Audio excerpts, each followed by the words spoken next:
Fim da reeleição para presidente, governador e prefeitos. Aprovado na CCJ do Senado a PEC que põe fim à reeleição no Brasil. Lógico que esse é só um primeiro passo, né? Agora tem que ir para o plenário, tem que ser aprovado por 49 senadores no mínimo, né? Uma maioria ali absoluta, em 2 votações do Senado, e ainda depois ir para a Câmara dos Deputados. Porém, se aprovado, e tem grandes possibilidades de ser, a partir de 2034 não existe mais reeleição. Isso quer dizer que o presidente que foi eleito em 26 ainda pode concorrer em 2030 à reeleição, mas em 2034 não poderá mais. Da mesma forma, os governadores. Prefeitos poderão concorrer até 2028. Aí depois também não poderão mais concorrer. Em 2034 seria unificada aí a eleição em todo o Brasil, tanto para prefeito, governador, presidente, deputados, senadores, numa data só. Além disso, os mandatos passam a ser de 5 anos. É a proposta de emenda à Constituição que foi aprovada hoje pela manhã no Senado. Se, repito para você, passar no plenário em 2 votações, alcançar o número mínimo de 49 senadores, vai à Câmara dos Deputados. Sendo aprovada lá também, essa emenda, essa PEC, passa a valer aí a partir de 2034, quando os mandatos passarão a ser de 5 anos e não terá mais reeleição. Também o mandato dos senadores passa a ser de 5 anos e não mais de 8. A partir de 2034, se aprovada a PEC, não tem mais essa história de elege um senador, depois elege 2, depois elege 1. Serão sempre 3 senadores a cada 5 anos, e a cada 5 anos uma eleição só para eleger aí todos os cargos eletivos do Brasil. Vamos ver o que acontece na sequência. A princípio, na CCJ foi aprovado. Olha só o que o Macron decidiu. Presidente da França, queridinho da esquerda, decidiu criar um presídio de segurança máxima na Amazônia. Isso mesmo, na Guiana Francesa, que pertence à França, né? Mas na divisa ali com o Brasil. Vou colocar aqui para você, inclusive, a maquete dessa penitenciária. O detalhe é que a intenção do Macron é mandar aqui para a América do Sul, aqui para a divisa com o Brasil, terroristas, líderes de tráfico de entorpecentes, e também os radicais islâmicos. Ou seja, ele abriu o país, recebeu um monte de islâmicos lá, e alguns deles, uma minoria, mas alguns deles são ligados aí ao terror. Você sabe aquela palavra que não dá para falar aqui, né? E são líderes aí de grupos ao redor do mundo, grupos de terror, como aquele grupo que gosta de rebolar lá de Israel, aquele outro que é o Jamás, né? Esses nomes que prejudicam aqui o vídeo e, portanto, não dá para falar. Mas, enfim, ele quer mandar para cá, quer mandar para o nosso quintal essas pessoas. Não chega já a tríplice fronteira em Foz do Iguaçu, que é um problema sério, inclusive fiscalizado a partir de agora e até com recompensa para quem apontar líderes do terror aqui no Brasil. Isso paga essa recompensa pelo governo americano. E aí o Macron, para nos ajudar, o queridinho da esquerda, o queridinho do Lula e da Janja, resolve criar um presídio de segurança máxima. Mas não é na França, não.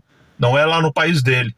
É aqui na Guiana Francesa, na divisa com o Brasil, na nossa Amazônia. Agora era hora dos artistas cantarem Salve a Amazônia, né? Porque esse perigo é maior do que o fogo. Vai começar já está definido. A princípio serão 500 vagas, mas esse número pode ser ampliado e os criminosos mais perigosos da França, da Europa, virão para a divisa com o Brasil, graças ao Macron.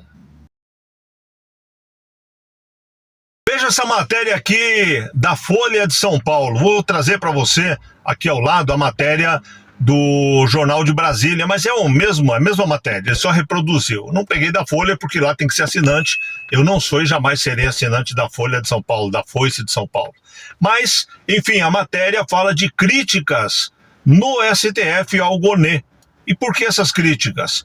Porque o Gonê criou uma narrativa de golpe fraca, né, que foi desmontada aí nos primeiros dias da oitiva das testemunhas de acusação, que são as que estão sendo ouvidas nesse primeiro momento. O Freire Gomes mesmo desafiou, falou, coloca no telão então que eu falei que ia prender o Bolsonaro, coloca aí o trecho aonde eu falei que o Bolsonaro tentou um golpe, porque ele desmentiu totalmente que havia sido colocado no papel pela Polícia Federal e pela PGR.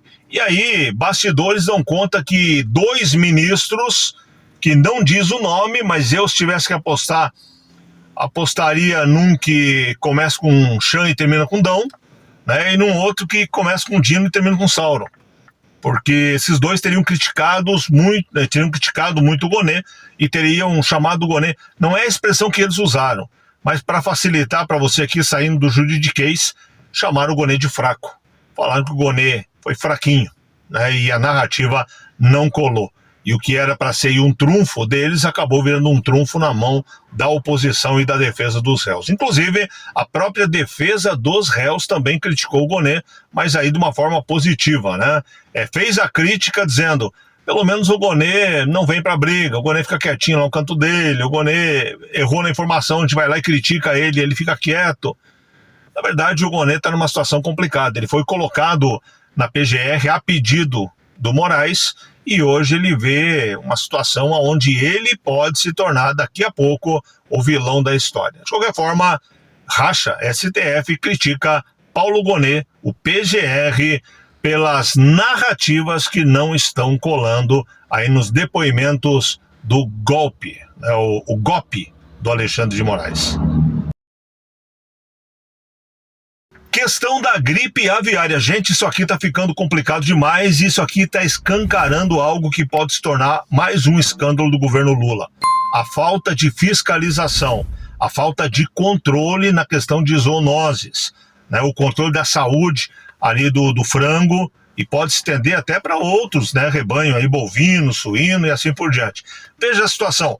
Começou dizendo que era um caso isolado no Rio Grande do Sul.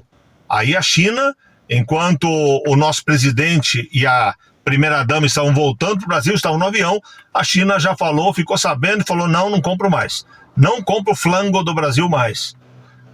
Depois veio a Europa, aí veio o México, veio o Canadá, e agora chegam a 32 o número de países que não compram mais o frango brasileiro.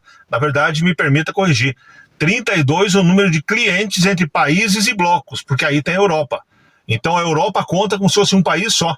E é lógico que são muito mais, né? Aí a Europa inteira, mais 31 países já anunciaram que paralisaram 100% as compras de frango do Brasil. Lembrando que o Brasil é um país agrícola e depende do agronegócio para sobreviver. Se perder aí a venda do frango, já perdeu, né, na verdade, principalmente estados aqui do Sul, como Paraná e Santa Catarina, principalmente também o Rio Grande do Sul, irão sofrer muito. Vai diminuir muito o número aí de dinheiro, de reais na praça, né, circulando no Brasil. E vai trazer ainda um problema maior para frente, porque esses frangos terão que ser eliminados, eles não podem ser vendidos também aqui no mercado interno, então quem está dizendo vai baixar o preço não vai, esqueça, o preço vai aumentar, não vai ter o dólar entrando das exportações. Também atinge a questão de ovos, que estava baixando o preço, né? Estava voltando o preço aos poucos, vai subir de novo, até porque já o primeiro caso que teve no Rio Grande do Sul já foram em galinhas poedeiras e não frangos de corte, então os ovos também serão atingidos fortemente nessa situação e o Brasil vai pagar um preço altíssimo. E aí eu repito para você, era isolado, não é isolado mais. Brasil inteiro, norte, nordeste, centro-oeste, sul, todo o Brasil tem casos sendo estudados e se esses casos forem confirmados, parece que vai ficando claro que faltou fiscalização, faltou cuidar melhor por parte do governo federal. Cada dia nós somos surpreendidos, né? Quando parece que chegou ao fundo do poço, a gente descobre que tem porão nesse poço. Fazer o quê? O Brasil não é para amadores, não é fácil. Todo dia tem coisa nova e nunca é bom, né? Pior é isso. Grande abraço, um beijo no seu coração, Deus abençoe muito você, sua casa, sua família. Peço que você compartilhe o vídeo, mande para todo mundo, se inscreva no canal, curta, comente, enfim, me ajude para que a gente possa alcançar cada vez mais pessoas para falar de política, de geopolítica, de notícias em geral, mas sempre tendo como base a nossa fé e os nossos princípios cristãos. Um abraço, até o próximo.